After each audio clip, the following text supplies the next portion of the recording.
People are dying. Entire ecosystems are collapsing. We are in the beginning of a mass extinction, and all you can talk about is money and fairy tales of eternal economic growth. How dare you?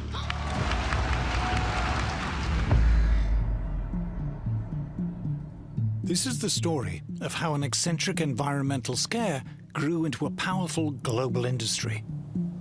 It's a wonderful business opportunity, okay? You want climate, we'll give you climate. There's a huge amount of money involved, and this is a huge, big money scam. There are not just now billions, but there are trillions of dollars at stake. It's a story of self-interest and big government funding. People like me, our careers depend on funding of climate research. This is what I've been doing just about my whole career. This is what the other climate researchers are doing with their whole career. They don't want this to end. If CO2 isn't having the huge negative impacts that we claimed it was having originally, how are we going to stay in business? A lot of people's livelihoods depend on it. They're not going to give that up. This is a story of the corruption of science. There's no such thing as a climate emergency happening on this planet now. There's no evidence of one. The climate alarm is nonsense, you know, it's a hoax. I've never liked hoax. I think scam is a better word, but I'm willing to live with hoax. It's a story about the bullying and intimidation of anyone who dares to challenge the climate alarm. To speak up against or about climate change in any sort of skeptical way was essentially career suicide. Activists are even calling for any skepticism to be criminalized. It's the story of an assault on individual freedom. It's a wonderful way to increase government power. If there's an existential threat out there that's worldwide, well, you need a powerful worldwide government, you know, to cope with it. We see all these kind of authoritarian measures being adopted in the name of saving the planet. You've suddenly got the population under control all over the world.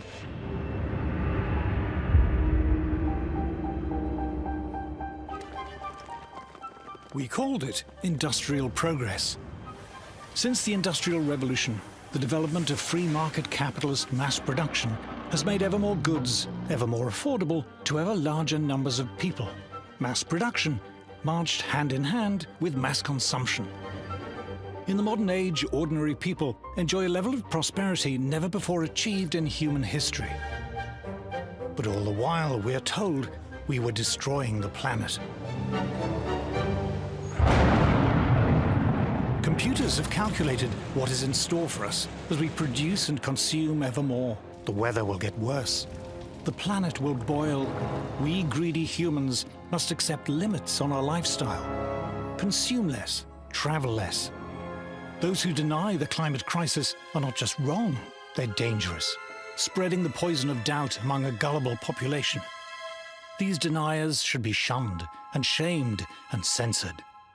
For these climate deniers are flat earthers. They are anti-science. Teaching at New York University is one of these climate deniers. Professor Stephen Koonin is one of America's leading physicists. He was a science advisor to President Obama and both vice president and provost of Caltech, one of the most prestigious scientific institutes in the world. I teach climate science to my students at NYU, and I always tell them, check the data or the papers yourself. And they all come out of that course with their eyes wide open. Professor Koonin's best-selling book, Unsettled, argues that mainstream scientific studies, accepted by official agencies, do not support the notion that there is any kind of climate crisis at all. Of course, I've been called a denier. And my response is, tell me what I'm denying, because I'm quoting from you directly from the official UN scientific reports. Dick Lindzen also dismisses the claims of climate alarmists. He's one of the world's leading meteorologists, was professor of meteorology at both Harvard University and MIT, and has served on the UN's Intergovernmental Panel on Climate Change, or IPCC. Even the Intergovernmental Panel on Climate Change, if you go to their section of Group 1, which is the science, they don't support any of these claims.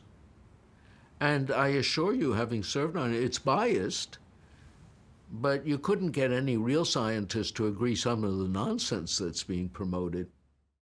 Will Happer is also a denier and is another of America's leading physicists. He has been science advisor to 3 presidents and professor of physics at both Columbia and Princeton University. There's this mischievous idea that's promoted that scientific truth is determined by consensus. In real science, you know, there are always arguments. No science is ever settled. You know, it just is absurd when people say the science of climate is settled. It's not. There's no such thing as settled science, especially climate. Dr. John Clauser is one of the most respected scientists in the world. In 2022, he was awarded the Nobel Prize for Physics. The science that's being done is appallingly bad, in my opinion. There are a large number of scientists who are in violent disagreement. They refer to themselves as skeptics. Since I am no longer worried about losing funding or a job, whatever, I call myself a climate change denier. These very eminent and respected scientists, and others like them, are not flat earthers. They do not deny science. So what's the evidence that has caused them to dismiss the climate alarm as nonsense?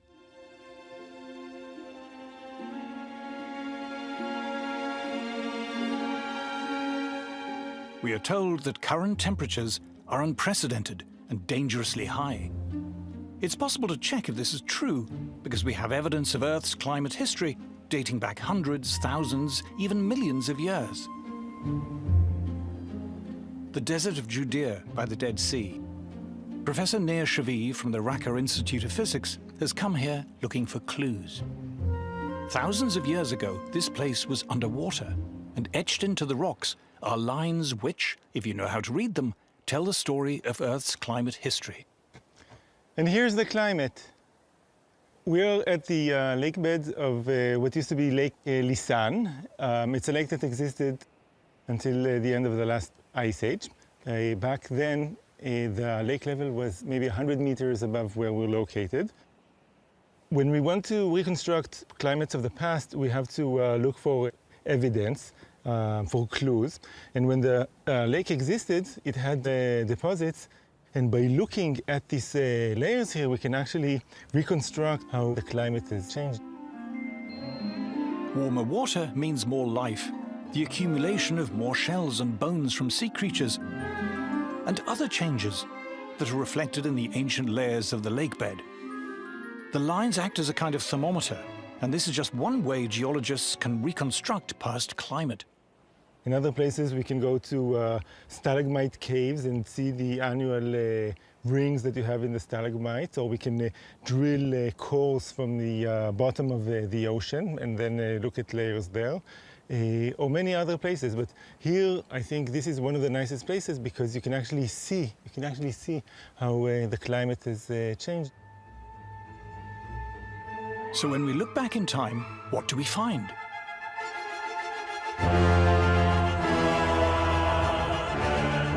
For 200 million years, dinosaurs roamed the Earth. An Earth marked by fertile, dense forests, teeming with life.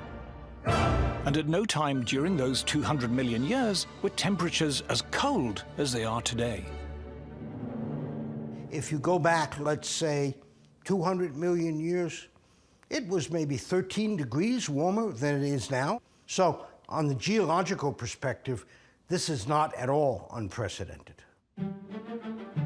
For the last 500 million years, temperatures have varied greatly. But for almost all that time, the Earth was much, much warmer than today. Compared to the last $500 million years, the Earth right now is exceptionally cold. In fact, there are very few times when it's been this cold.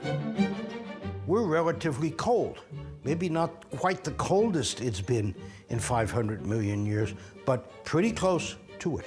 We are in a remarkably cool period if we look over the last 550 million years. In fact, only one other time period in that last 550 million years was the temperature as cool as it is now. The mammals who now inhabit the Earth began to evolve around 60 million years ago, when the world was much warmer than today.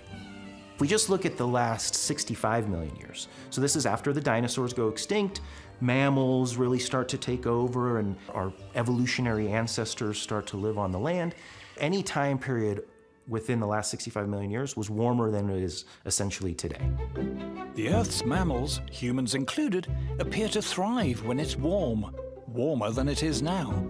There's no doubt that warm is better than cold in geological history. We are a tropical species. A human being in the shade, naked, dies at 20 C from hypothermia. We evolved on the equator in Africa, and the only reason we were able to get out of there eventually was fire, shelter, and clothing. Over the last 50 million years, temperatures steadily declined, plunging the Earth into what geologists call the late Cenozoic Ice Age. We are still in that ice age. The reason there's all that ice on the poles is because we're in an ice age. Everybody knows that who knows anything about the history of the Earth. This is an ice age. We're at the tail end of a 50 million year cooling period, and they're saying it's too hot. If we zoom in on the past few million years, we see temperatures sinking, and as they do, fluctuating between extremely cold periods and slightly milder periods. The extremely cold periods are called glacial maxima, when the planet is mostly covered in ice, and the slightly less cold are called glacial minima, when there's just ice at the poles. For the past 10,000 years, fortunately, we've been in a slightly less cold glacial minimum, known as the Holocene.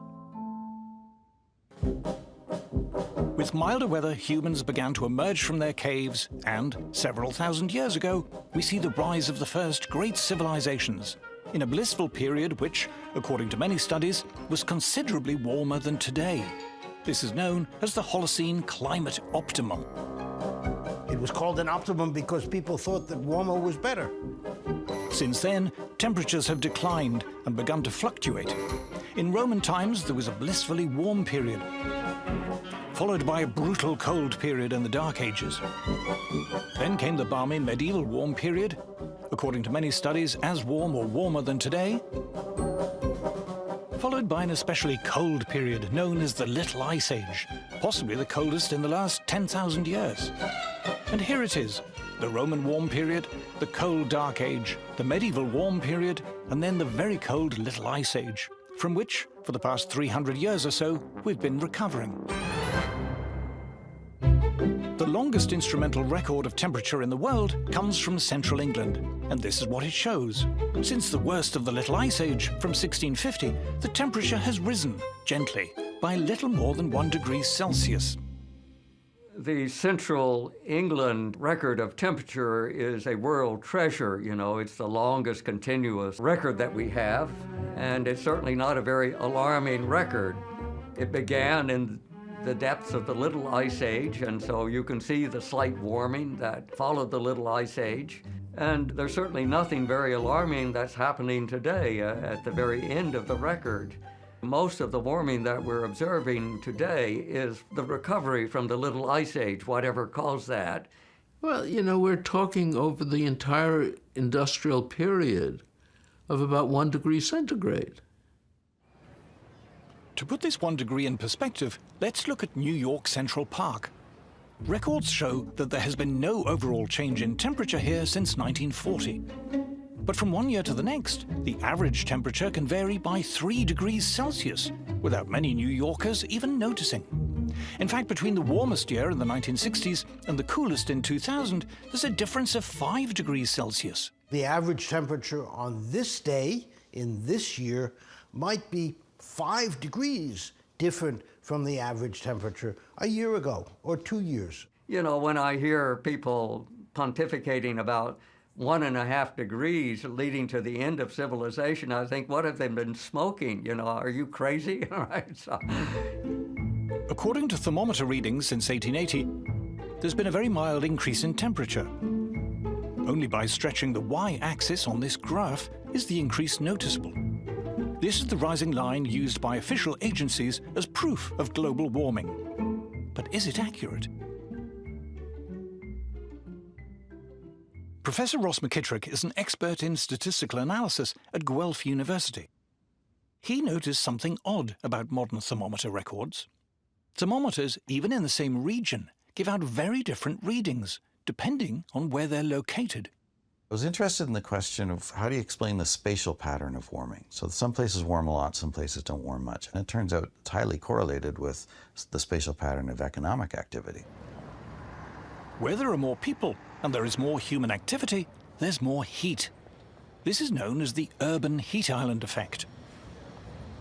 Urban heat island effect is essentially London, right? You pick London. With buildings, with a lot of activities, tends to be a few degrees. I mean, we're talking now Celsius, right? Even 4 or 5 degrees Celsius warmer than outskirts. This is a phenomenon of urbanization. These days, the obvious effect is actually concrete retaining heat. This can be illustrated with a satellite heat map of Paris. The center of Paris can be as much as 5 degrees Celsius warmer than the surrounding countryside. Paris, London, Beijing, Shanghai, you name it, New Delhi, all of them absolutely demonstrated the effects. So how has this affected the official temperature record? In the early part of the 20th century, it was normal to erect weather thermometers just outside towns, close enough to check every day, but away from the heat of urban life. But over the 20th century, those towns have expanded. Suburbs have spread. There are more roads, more cars. Thermometers which were once outside towns are now surrounded by shopping malls, offices, factories, and houses.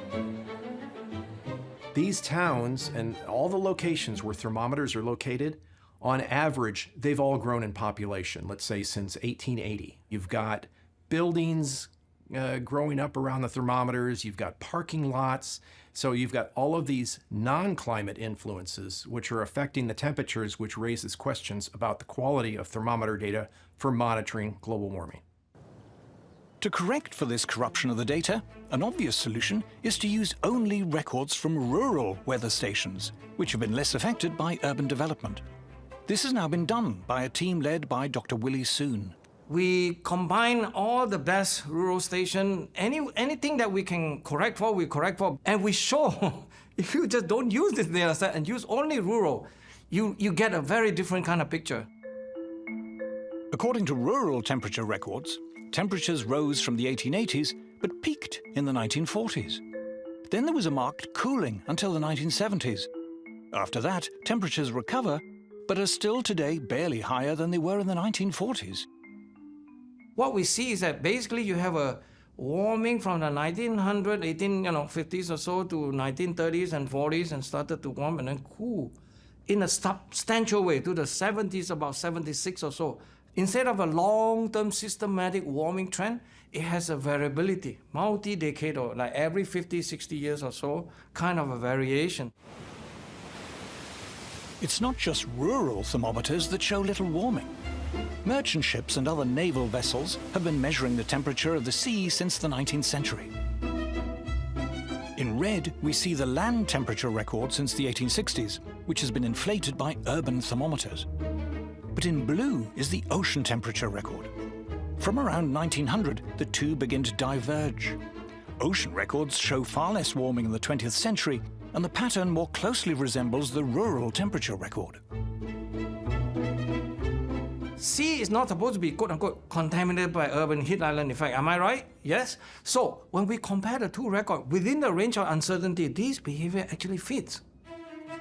Scientists have also studied temperature change by looking at tree rings, which again shows very little warming. There's a gentle rise till the mid-20th century, a cooling to the 1970s, followed by a mild recovery. Once again, it shows temperatures today are barely different to those of the 1930s and 40s, and the pattern closely resembles rural temperatures. Satellites, too, seem to be telling a different story. Our ability to measure global temperature accurately took a leap forward when satellites began to orbit the Earth. One of the scientists who pioneered the use of satellites to measure temperature is Dr. Roy Spencer, who in the 1980s was senior scientist for climate at NASA's Marshall Space Flight Center. We were discussing over lunch, isn't there some way we can use satellites to monitor global temperatures? Because, as you know, the temperature network of thermometers is pretty skimpy around the world, so it's kind of hard to get a global temperature. Dr. Spencer's development of weather satellites was revolutionary. He and his colleague, Professor John Christie, have been awarded NASA's Medal for Exceptional Scientific Achievement. Our satellite data begins in January of 1979. That's when we have complete global coverage, and we have it right up to the present. There was one critical question about temperature that satellites were singularly well equipped to answer. Has there been a spurious warming that has crept into the global temperature record over land that's just a result of an increase in population?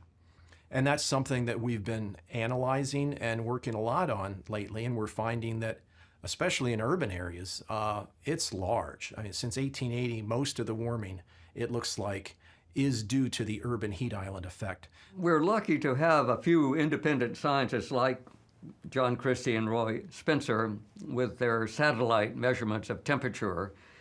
You know, before they started releasing this, ground-based temperature records were going wild. They were going up, you know, like crazy with no bounds. But now they have to contend with the fact that there's this independent and probably better way of measuring the whole globe's temperature, which is not alarming at all. Evidence from multiple sources now agree that the official global temperature record, as used by world governments and reported in the world's media, is showing far too much warming over the last 120 years, artificially inflated by urbanization. You look at the weather balloon record, the satellite record, the rural record, the ocean record doesn't warm nearly as much as land.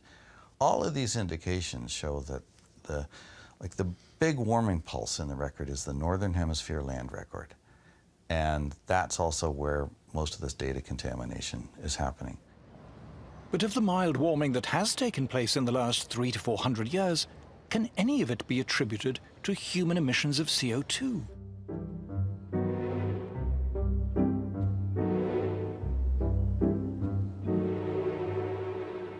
Professor Henrik Svensmark is visiting the Hebrew University of Jerusalem and taking a stroll in the Evolution Garden, dedicated to preserving the oldest surviving plant species on Earth. These plants aren't just pleasing on the eye. They can also tell us about levels of CO2 in the atmosphere in Earth's geological past. What we have here is a ginkgo tree, and it's actually a living fossil in the sense that this type of tree first appeared about 270 million years ago. On the underside of the leaf, there are what we call stomata, the cells where they can uptake CO2. So they're actually measuring how much CO2 is in the air, and then they adjust the number of these stomata to how much CO2 there is. And by looking at fossils and measuring how many there are at a different time, it says something about what was the level of CO2 back in time. So when we look back in time, what do we find? Over almost all of the last 500 million years, the level of CO2 in the atmosphere has been far, far higher than it is now. Even with modern industry's contribution to CO2 levels, by geological standards, the level of atmospheric CO2 today is close to being as low as it has ever been. At present, we have about 400 parts per million. 50 million years ago, it might have been 2,000 parts per million. So a much, much higher concentration of CO2. I think current estimates of global CO2 is 423 or so parts per million today. If we look through the Phanerozoic, the last 550 million years, we would see CO2 on the order of 7,000 parts per million. CO2 is plant food, and the result of much higher levels of atmospheric CO2 in the past was a much, much greener world. Periods of elevated CO2 tend to be time periods of a huge biodiversity on the planet. In fact, we're in a CO2 famine if we look over the last 550 million years. At the depths of the most recent glacial maximum, the amount of CO2 in the atmosphere sank so low, all life on Earth came close to extinction. They say CO2 is higher than it's been for 100,000 years, but what they don't tell you in that period they're talking about is that CO2 sank so low that all life on Earth nearly died. 20,000 years ago, CO2 is at the lowest level it has ever been in the history of the Earth, 180 parts per million. If it had gone down another 30 parts per million, we'd all be dead. There is a low point of CO2 where photosynthesis becomes so inefficient that plant life would die. Then everything else starts to perish after that. During the last glacial maximum, there's good evidence that in many parts of the world there was plant starvation from not enough CO2. So we should be very grateful that CO2 levels are beginning to go back up. We're still far from the historical norms, which would be several thousand parts per million. There's not enough fossil fuel to get there, but at least we're making a start. But has the small recent increase in CO2 affected the temperature? We would now show you a picture of CO2, but we can't, because it's invisible. CO2 makes up a tiny fraction of the gases in the atmosphere, just 0.04%. It is just one of 25 different greenhouse gases, which, taken as a whole, form only one part of Earth's complex climate system. So what evidence is there that this trace gas is having any noticeable impact on the climate? If it were true that higher levels of CO2 caused higher temperatures, we should be able to see that in Earth's climate history. Here, scientists are drilling into ancient ice cores. These cores tell us both about past temperatures and CO2 levels. Scientists have indeed found a link between temperature and CO2. The trouble is, it's the wrong way round. So it's true over the last few million years of the ice age that we're in now that CO2 and temperature are correlated, but if CO2 is the driver, it has to change first, and the temperature has to change second. In fact, when you start to look at the data very specifically, you see the exact reverse. Temperature starts to rise first, and then on the order of a century to a few centuries later, we start to see a rise in CO2. It's long been known that the temperature actually moves first. So temperature goes up, CO2 goes up after that. Temperature goes down, CO2 goes down.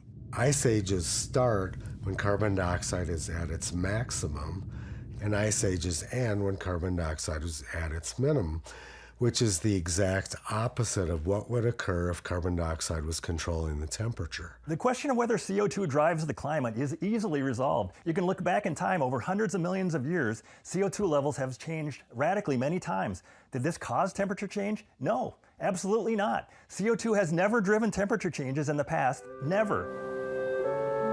Nor is it clear in recent times that CO2 is having any effect on temperature. Here we see industrial output of CO2 since 1750. From the mid-19th century to the mid-20th century, there was only a slight increase. It's not until the 1940s that industrial production of CO2 begins to take off. But this doesn't match the temperature record. According to rural thermometers, most of the warming in the past 200 years occurred before the 1940s, and have barely changed since then. One of the embarrassments that IPCC doesn't like to talk about was that the 1930s, when human influences were much smaller, were particularly warm. That's the puzzle, that the first early part where we have such a sharp warming from the 1900s to 1930s and 1940s, CO2 could never cause the temperature rise. But the 1930s and early 40s were so hot is puzzling. More puzzling still is what happened next. By the end of World War II, CO2 was really going up, and yet the temperature was going down. From 40 to 70, while the CO2 continued to rise, this thing started to cool. What happened? Journalists were writing about the coming ice age. It was on the cover of Time magazine. 1970s, the new ice age was the big story. And how about since the 1970s? According to computer climate models, over the past half-century, rising CO2 should have led to this increase in temperature. But according to multiple satellite and balloon measurements, what actually happened was this. Well, what we've found from the satellite data is that the global atmosphere is not warming up as fast as the climate models say it should be. There's a couple dozen climate models now that have been worked on for decades. You know, billions of dollars, tens of billions of dollars have been invested in these climate modeling efforts. And we find that generally speaking, virtually all of the climate models produce too much warming over this period since 1979 up to the present. Now, even if we say the surface thermometers are correct, they still don't produce as much warming as most of the climate models say there should have been, let's say, in the last 50 years. The models, individually and even collectively, when you average over all of them in so-called ensembles, they don't get it right. You can already see that the main supports of the climate alarm movement, which are these enormous computer models, they're clearly wrong. They don't agree with what we observe. You know, they're all running much too hot.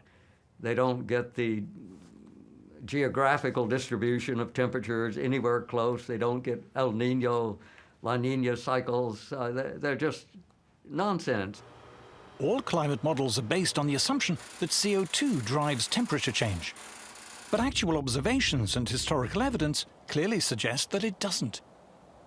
Yes, I assert that there is no connection whatsoever between CO2 and climate change. That's all a crock of crap, in my opinion. There is no truth to the idea that the Earth is warmer now than it has been in the past. It's a lie. There is no truth that CO2 is higher than it should be. That is a lie. Earth's climate has changed many times over the course of its long history and will continue to change without any help from us. Climate always changes, you know. Who denies climate change? It's always changing. But if CO2 doesn't drive climate change, what does?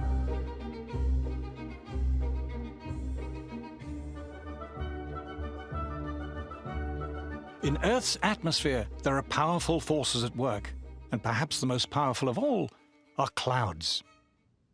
CO2 is quite unimportant in controlling the Earth's climate. What is important is clouds.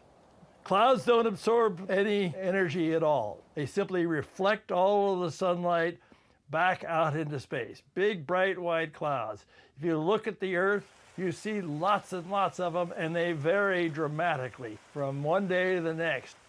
That is hundreds of times more powerful than the trivial effects of CO2.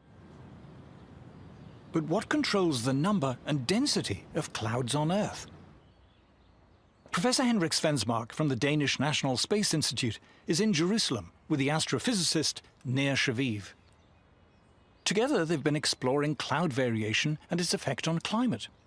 And strangely, they've found a link between clouds and exploding supernovae far off in our galaxy. When you have big stars, they don't live very long. Relatively only maybe a few million years, up to 40 million years. But they end their life in a huge explosion, which we call the supernova. An exploding supernova sends out vast quantities of debris, tiny charged subatomic particles known as cosmic rays, traveling almost at the speed of light. And as they hit Earth, they develop into seeds which attract water vapor and form clouds. Professor Shaviv noticed that the amount of cloud cover on Earth is related to our journey round the Milky Way. As our solar system orbits the galaxy over millions of years, it passes through the galaxy's spiral arms, dense clusters of stars. As it does, we are exposed to more or less cloud-forming cosmic rays, and this corresponds to historic temperature changes on Earth. The really mind-boggling thing is that using geology, you can reconstruct the climate on Earth over the past billion years, and you can reconstruct our galactic journey, and both tell the same story. But what about temperature change on shorter timescales? The sun, our source of heat and light, a seething mass of gigantic magnetic storms, which vary in strength and number over time, and which affect Earth directly and indirectly. When it is very active, the sun sends giant gusts of solar wind through the solar system. The solar wind warms us indirectly by acting as a barrier, limiting the number of cloud-forming cosmic rays reaching Earth.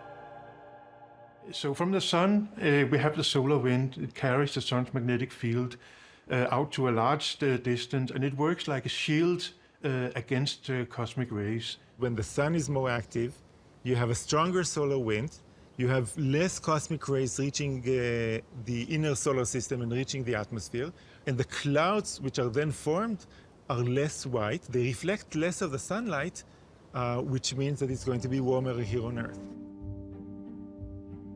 Here is a proxy reconstruction of ocean temperatures over thousands of years. And here is one of solar activity over the same period. What is causing the ocean temperature to change is clearly variations in solar activity.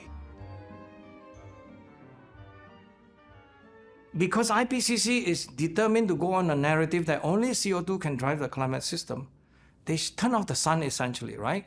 Because the sun is just a background thing for them, that it doesn't do anything.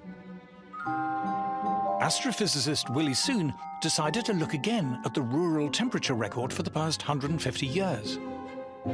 Then he looked at a record of changes in solar activity over the same period. To Dr. Soon, it was obvious that it was the sun, not CO2, that was driving temperature. As of 2023, IPCC says is that the sun have absolutely zero chance to explain the changes of the climate system on a broad scale, let's say global warming or northern hemisphere. We say no. We can easily demonstrate the sun can explain all of it. There's zero for the CO2, 100% for the sun. How's that? Why are these and other studies never reported in the mainstream media? And if climate change is natural, what are we to make of the alleged terrifying increase in extreme weather events? Of the heat waves and hurricanes, of forest fires, droughts, and the rest?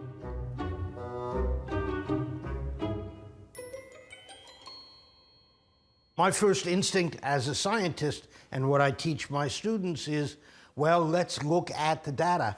And when you do that, you discover, as you can read in the IPCC reports themselves, that it's pretty hard to find trends in extreme events, much less attribute them to human influences. You've now had decades of putting the idea in people's heads that any time the weather's bad, it's climate change and greenhouse gases. So I think people at this point can't help themselves. If you have a heat wave, immediately everybody's thinking, oh, what have we done to the weather?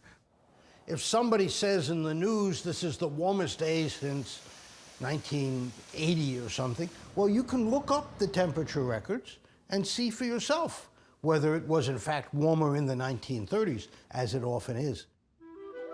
US temperature records are the best in the world. And here is the official US government record of heat waves in the US over the past century. It shows very clearly that the 1930s were far more prone to heat waves than we are today. Not only were there more heat waves in the 1930s, the heat waves then were much hotter than those of today. Likewise, official figures show that the number of hot days in the US has markedly declined. The United States was much hotter in the 1930s. North Dakota reached 121 degrees. South Dakota was 120 degrees. Wisconsin was 114 degrees. These sort of temperatures are just completely out of range of anything people experience now. A common mistake is to suppose that higher average temperature will mean more hot weather. But this isn't true. Here again is the Central England temperature record, the longest instrumental temperature record in the world. Summer temperatures over the past 300 to 400 years, since the end of the Little Ice Age, have barely changed at all. It is winter temperatures that have been slightly rising. The Earth's climate has not been getting hotter, it's been getting milder. That's certainly being observed all over the world. If you look at temperature records, high temperatures are almost unchanged. But cold temperatures at night or during the winter are going up a little bit. Not very much, but you can measure it. When the average goes up, it's really more due to the coldest temperatures getting warmer. So the temperatures getting milder rather than getting hotter. What about the increasing number of wildfires we're often told about? If you look at the actual number of forest fires from satellite observations, the actual number is going down. Here is an estimate of global wildfires since 1900. It shows a clear decline. And here is a record of areas affected by wildfires in the US. It shows that wildfires were far, far worse in the 1930s. From 1930s and 1920s, when you have data, the thing was huge. 5 to 10 times bigger than the current level. How about hurricanes? The US has by far the best record of hurricane activity in the world. Over the past 120 years, there is no overall change. In fact, the trend is slightly down. When you look at the data for hurricanes, technically tropical cyclones, you see that there is no long-term trend. How about the rest of the world? Here is a chart of global hurricane activity over the past 40 years. Hurricanes have been around forever. You know, we've got good proxy records of hurricanes, and there's been no change in their frequency. Even the IPCC admits that. How about melting ice caps and drought? Here's a satellite record of temperature in Antarctica since the late 1970s. It shows no increase whatsoever. And here is a record of global drought since 1950. There is no observable increase at all. Polar bears are meant to be going extinct, but studies suggest their numbers are growing. The Great Barrier Reef, too, has recently reached record levels. There's no such thing as a climate emergency happening on this planet now. There's no evidence of one. Yeah, the extreme weather event story is just absurd. There's no basis to it at all. It's just based on propaganda. The actual data shows the opposite. I've shown you the official data, the official science. Tell me what I'm denying. The climate alarm is nonsense. You know, it's a hoax. I've never liked hoax. I think scam is a better word, but I'm willing to live with hoax. But why are we told, again and again, that man-made climate chaos is an undisputed scientific fact, beyond question, beyond doubt? To answer this, we must examine the so-called consensus on climate change. Thank you very much. Until the 1980s, global warming was little more than an eccentric scare story put about by radical environmentalists. But then the cause was picked up by an ambitious young senator, Al Gore, who would soon become vice president. $1 billion a year of public money was made available for research into climate change. This quickly rose to $2 billion. Up to that level. Academic researchers in various disciplines began to apply for this climate funding. If you want to qualify for money that's labeled climate, well, you take whatever you're doing and you add a little bit of climate speak to it, and away you go. You're dealing with the sexual habits of cockroaches. You'll add, and the impact of climate. So all I have to do is add a little wrinkle to my grant application to explain how, well, I'm worried that climate change will mean the death of all the maple trees. And so right away you qualify for funding. Academics of every kind lined up for climate funding. Climate became an exciting new area of interest for sociologists, biologists, professors of English literature, lecturers in gender studies, and many more. And it also served to create a community. I mean, you know, you've become a climate scientist now, even though you know nothing about the physics of climate. Thousands of papers were published on climate change and prostitution, climate change and beer, climate change and the Black Death, climate change and disability, climate change and video games, and everything else imaginable. There's an almost comical list of studies out there. Just do a Google search on climate change and everything comes up. Few of these papers ever questioned whether climate change was actually true. After you've done the research and you write the paper up, sometimes you'll find there's no effect at all from climate, but you still have to say in your papers, oh yes, climate change is real, and we just need to study this some more. Since so few of these so-called climate studies challenged the idea of climate change, it was declared that there was a scientific consensus. climate change must be true. Climate also became a new focus for government-funded research bodies. Scientific research in the United States tends to be dominantly funded by government grants. And so whatever government grants are offered sort of determine much of the science being done. It was during the Cold War that many government research bodies were set up. But the end of the Cold War and pressure on government spending has left many of them struggling to justify their continued funding. The United States Congress only funds problems, okay? Research into problems, whether it's money that goes to NASA or NOAA or National Science Foundation or Department of Energy or any other alphabet soup, organization. It's always been a problem to support your research or your existence, or raison d'etre. And so climate was a godsend. If Congress is willing to pay you to find evidence of global warming, by golly, as a scientist, we're going to go find evidence of it, because that's what we're being paid to do. And guess what? If you don't find evidence or say the evidence suggests it's not a problem, your funding ends. This totally corrupts the way we look at the science. Who was the famous gangster asked, "Why do you rob banks?" And he said, "Well, because that's where the money is." The climate alarm brought funds, and the bigger the supposed threat, the more funds seemed to flow. The publicly funded science establishment now had a direct financial interest in playing up the alarm. So there's a huge incentive to over-exaggerate or to speak in hyperbole, even if the data doesn't support exactly what you're saying, because that's what brings the funds. I was in that boat. I was someone that was defending climate change as a grad student quite a bit, because the truth is I didn't give it too much thought, but I thought, well, it's getting a ton of attention. It brings a ton of money into the earth sciences.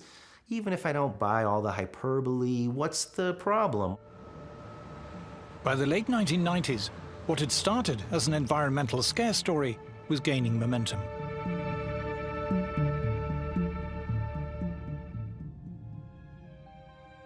Western governments and their senior civil servants were more than willing to address the climate problem.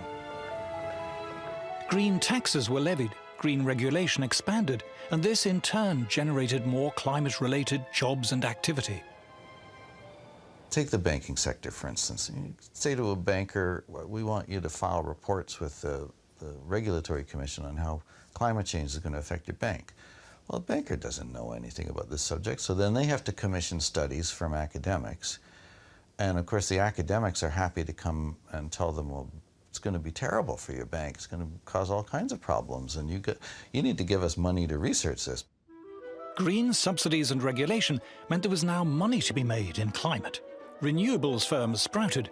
Consultancy firms offered advice on what they called sustainability and climate compliance. It's a wonderful business opportunity, okay? You want climate, we'll give you climate. The renewables industry alone now turns over $1 trillion a year, and that's expected to double in the next few years.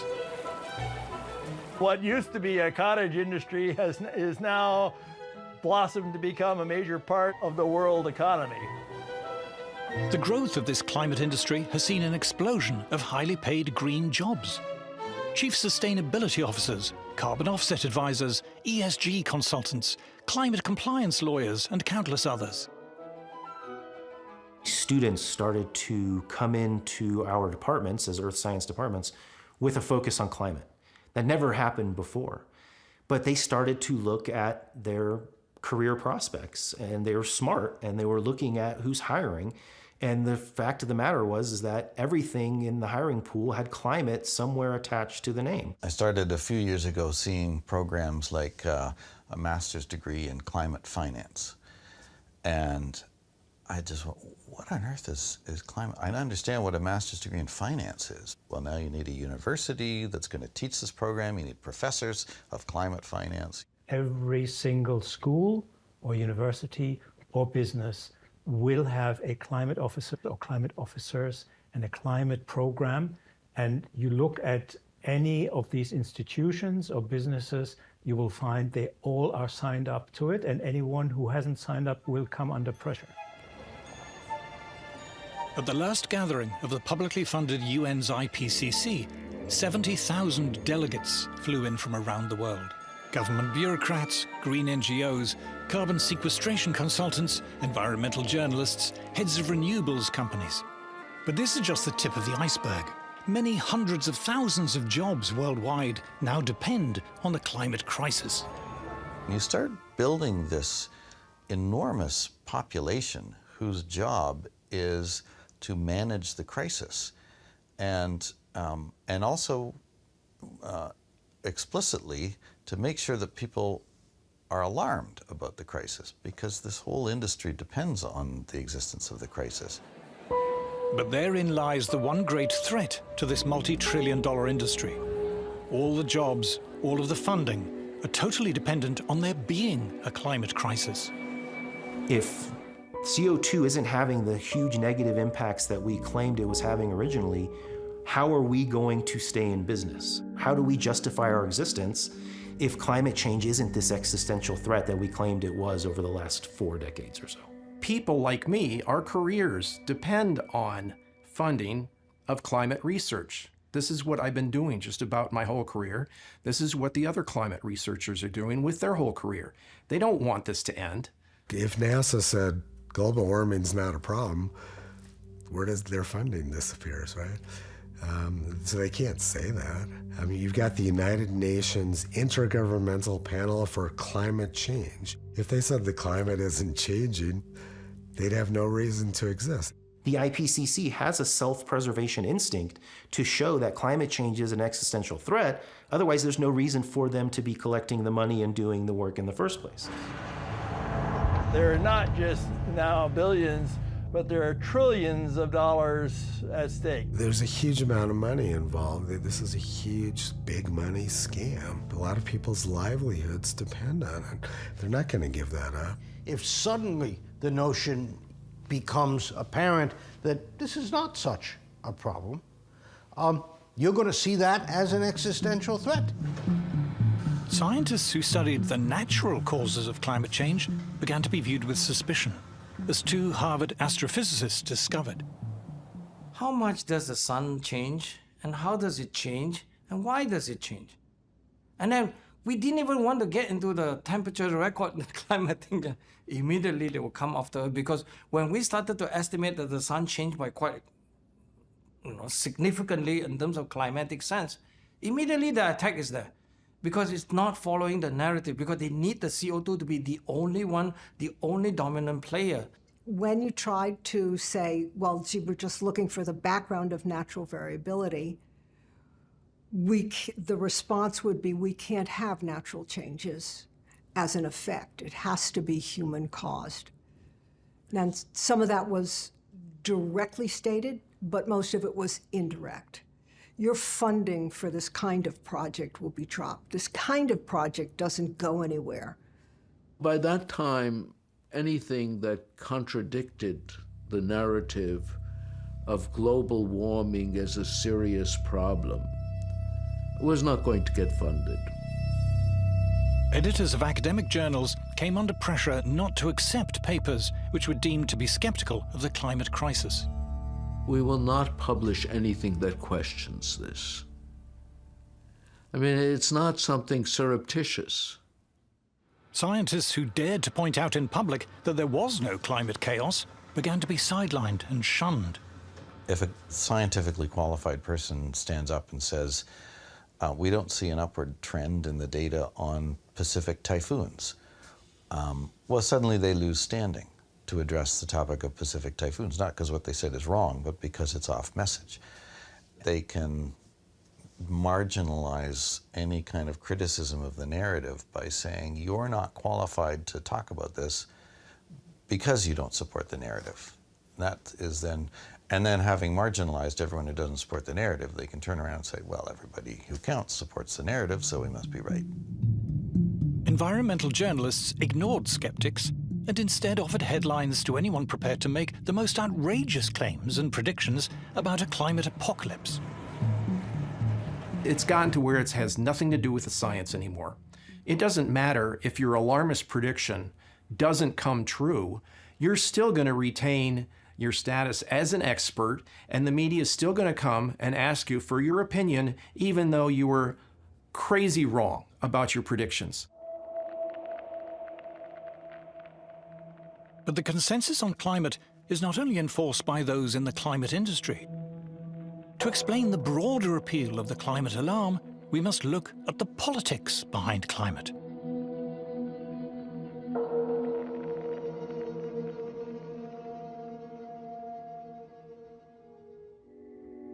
From the start, the climate scare was political. It came from the environmental movement, the sworn enemy of free market industrial capitalism. Finally, we've got them. We can claim that it is the free markets who are destroying the planet, and we need big government to save us.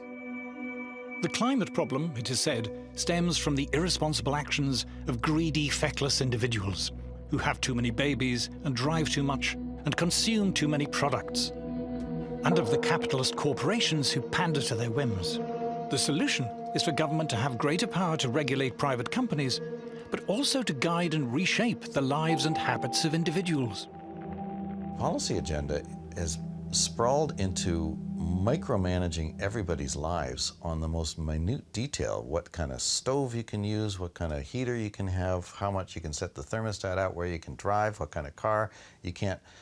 According to the planners, we're not going to have internal combustion engines an hour from now. All of these things require the government to get involved, right? Because the government has to sort of force changes upon the public. If it was up to the public, we wouldn't be buying electric vehicles because, you know, they're impractical.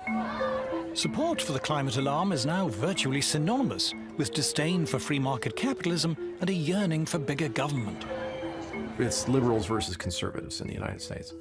And generally speaking, liberals are worried that we're destroying the planet. And they're also, of course, for big government. And then conservatives are at the other end of the spectrum, where a lot of them don't believe that we're destroying the planet, and they don't want government involved in their personal lives. Paying lip service to the climate alarm has become almost universal among those who depend on government for their livelihoods. This includes those in the publicly funded education, arts and science establishments. Tony Heller recalls his time at Los Alamos Labs. The entire county of Los Alamos was kept going by government money. That we had the highest incomes in the state.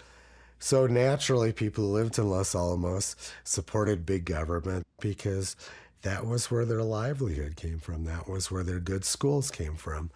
You know, everything good in Los Alamos came from the government. So of course they were all believers in big government.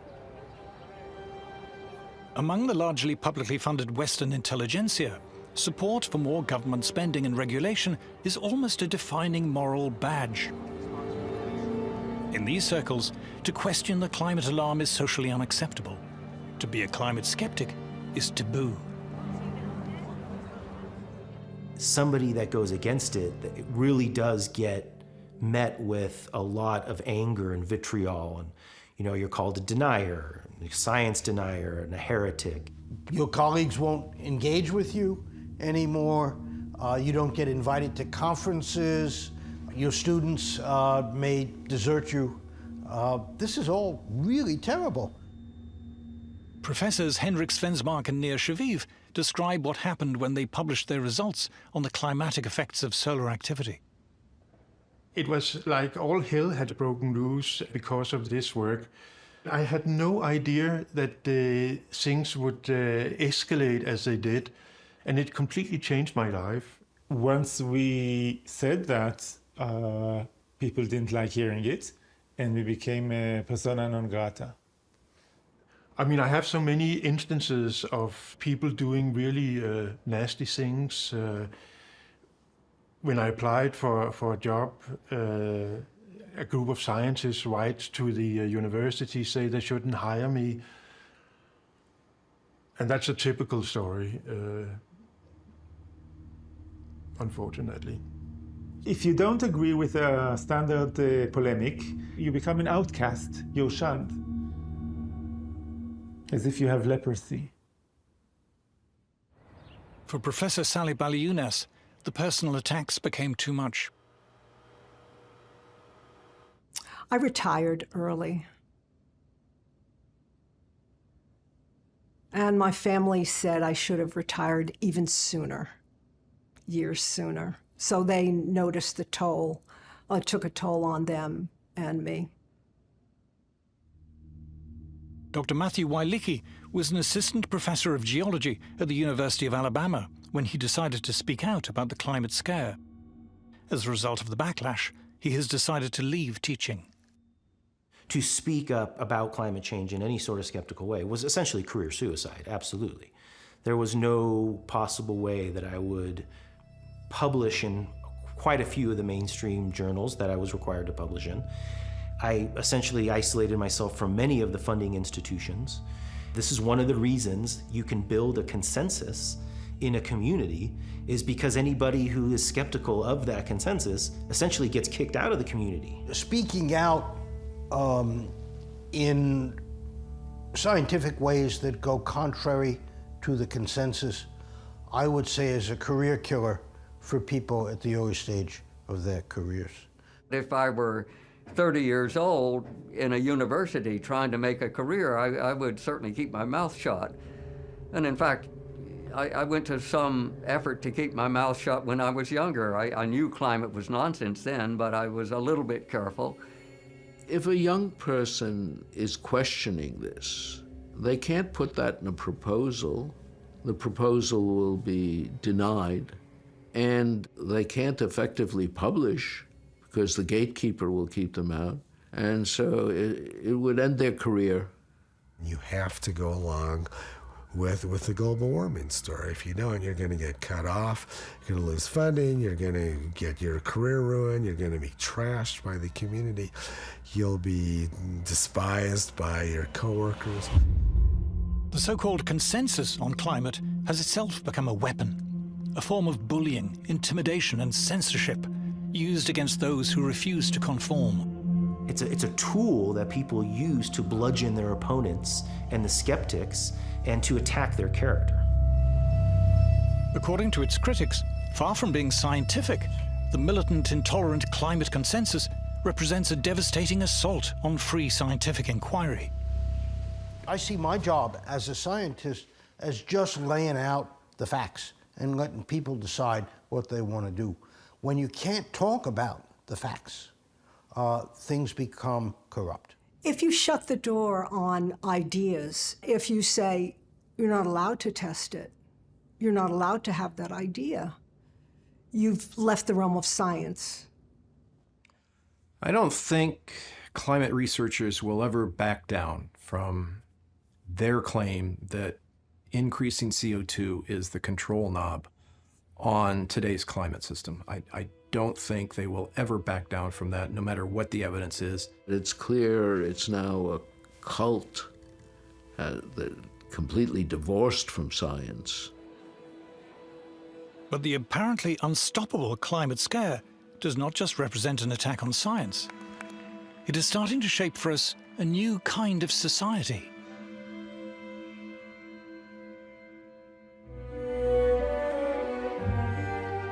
Environmentalists like to pose as anti-establishment, but their demands are well received and piously echoed by King Charles and the Archbishop of Canterbury, the BBC, the UN, the EU, by heads of government, the World Bank and World Economic Forum. In fact, by the entire state-funded ruling establishment. Global warming is like the perfect problem that government can get involved in to grow the influence of government. It's a wonderful way to increase government power. And if there's an existential threat out there that's worldwide, well, you need a powerful worldwide government, to cope with it. If you're a climate activist, you're actually facilitating a huge validation of the government running our lives. Many environmentalists, most environmentalists, all environmentalists who consider themselves to be radical, progressive alternatives are in fact simply reinforcing the mantras and the mainstream arguments of the entire establishment. The demands on the government mean that the government suddenly gains the authority to interfere into every nook and cranny of our lives and how we live. Everything has a climate narrative attached to it. How much you consume, where you spend your money, how much you travel, who you interact with, what types of food you eat, whether you eat meat. Everything has some sort of aspect that can be controlled with a climate lens. Suppose 20 years ago somebody had hatched the idea that I would really like to ban cheap energy. I'd really like to control everybody's appliance purchases. I'd really like to tell everybody where they can go. And basically, I'd like to have dictatorial control over everything. Well, it's not going to fly. No, everybody would think you're a nut and would ignore you. But fast forward 20 years, that's what's happening. The publicly funded establishment in the West is so large and powerful. It is able to impose and enforce the official consensus on climate through its control of schools, universities, government, and much of the media. State broadcasters like the BBC exclude climate skeptics. Broadcasting regulatory bodies forbid private stations from disseminating skeptical views, threatening them with having their broadcasting licenses revoked. What normally happens in an emergency is that all normal forms of openness and democracy have to be suppressed, because how else to deal with an emergency? So we are facing a situation not unlike lockdown, where basically all normal forms of behavior, normal forms of social communication, and normal forms of democracy are essentially ruled out. Activists are even calling for any skepticism to be criminalized. In certain jobs and professions, it is now dangerous to express dissent on climate. It's no surprise that people who are more skeptical will think twice before voicing their concerns, because they might risk their careers, they might risk their business, they might risk being sacked. If you're a professional of any kind in science or law or medicine, if you belong to a professional association or you are in a university, you can be fired for saying what you believe. The consequence is a censorious, authoritarian regime that has to control every move, every word, everything you want to do, because everything you do is a potential risk to the survival of mankind.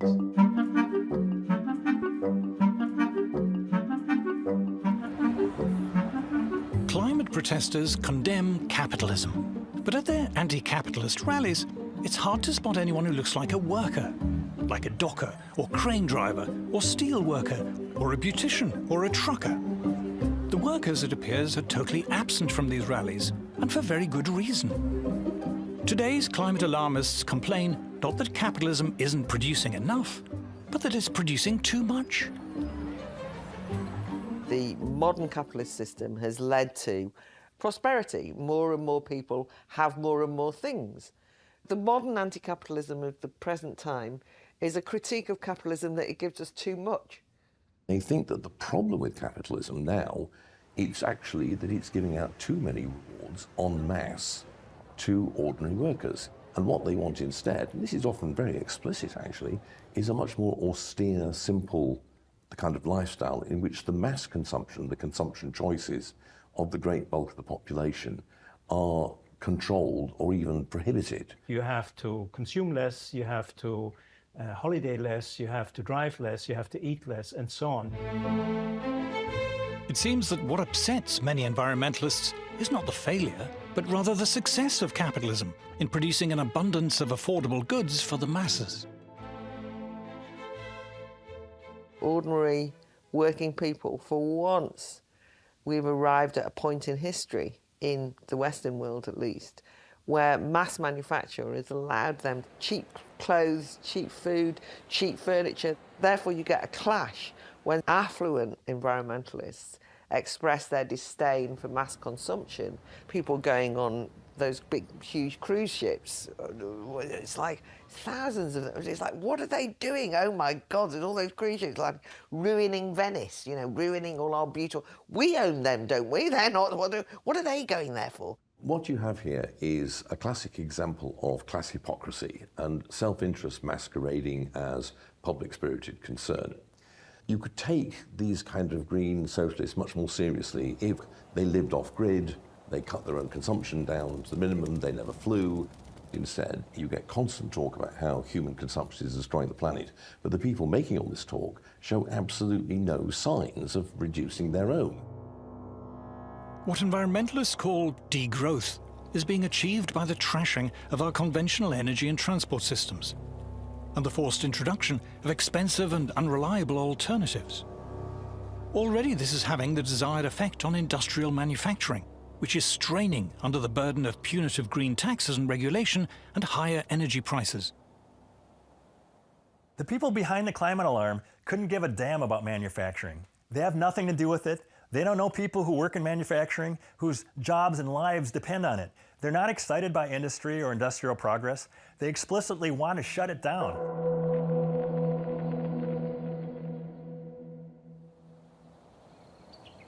Kisii, Kenya, East Africa. According to many leading environmentalists, the world's poorest people should not aspire to the lifestyle of people in the first world. The planet will not cope. Grace Nyakananda is one of the many Africans who do not have electricity or gas to cook with or heat their homes. The resulting indoor smoke from burning wood and dry dung is the deadliest form of pollution in the world. For millions, the cause of lung disease, blindness, and early death. It's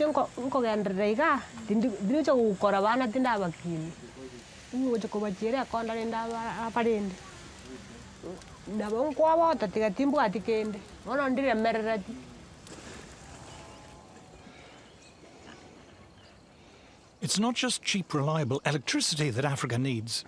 Agricultural productivity here is incredibly low. Increasing it takes fossil fuels to make fertilizer and drive tractors and other farm machinery. Jasper Mashogu is a farmer. Each and every African wants to develop, and improving agriculture is one of the easiest ways to do that. Agriculture is tightly tied to fossil fuels that the Western nations are saying we should not have access to. Around a third of the food produced in Africa rots before it ever reaches the mouths of consumers. To prevent this terrible waste, Africa needs plastic packaging, refrigerated lorries, and good roads. All are opposed by Western environmentalists. All come with industrial development. All rely on affordable fossil fuel energy. Diarrhea from drinking dirty water still kills hundreds of thousands of African children. But clean water requires large industrial water purification plants and a modern water supply network. And this will come only with cheap energy. I think it's pretty obvious that the West has got what it has because of fossil fuels. When people say Africa doesn't need fossil fuels, I wonder. I don't think they want what's best for us. They don't want us to develop, and that means we continue being starving. We continue being poor. Most people don't know what climate change is. They don't care. They want food on their table. They want to beat poverty. They want to beat hunger. They need money to better their lives. They want to flourish. That's just it.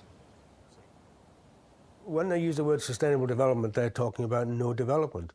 Exactly. I mean, the point is that, you know, to develop sustainably means not to use too much energy, not to use too much carbon, you know, net zero, the idea that you mustn't use too many resources, the fact you mustn't produce enough consumer goods because consumption is bad. So ultimately, you know, the idea of development is out the window. The Greens think the Africans should never use their resources the way the Europeans or the Americans or the Canadians or the Australians have used theirs. They are also in favor of punitive taxes, border taxes on any African country that wants to export their goods to Europe if they do use their resources. So that sums up the ethical ruthlessness and depravity of the green agenda. But climate alarmists have a problem. Many countries in Africa and across Asia are simply ignoring the environmentalist demands of Western governments and international agencies. Communist China is estimated to be building an average of 2 new coal power plants a week. China now uses more coal than the rest of the world combined. Which is one of the reasons why this whole climate agenda is falling apart, because the rest of the world is not cutting emissions, is not moving to renewables. In the West, too, for many people, climate alarmism is wearing thin. Ordinary people are not stupid. They have seen one ridiculous claim after another fail over and over. What this does is leave people with a profound and justified cynicism about what the scientific establishment says and about what the government says.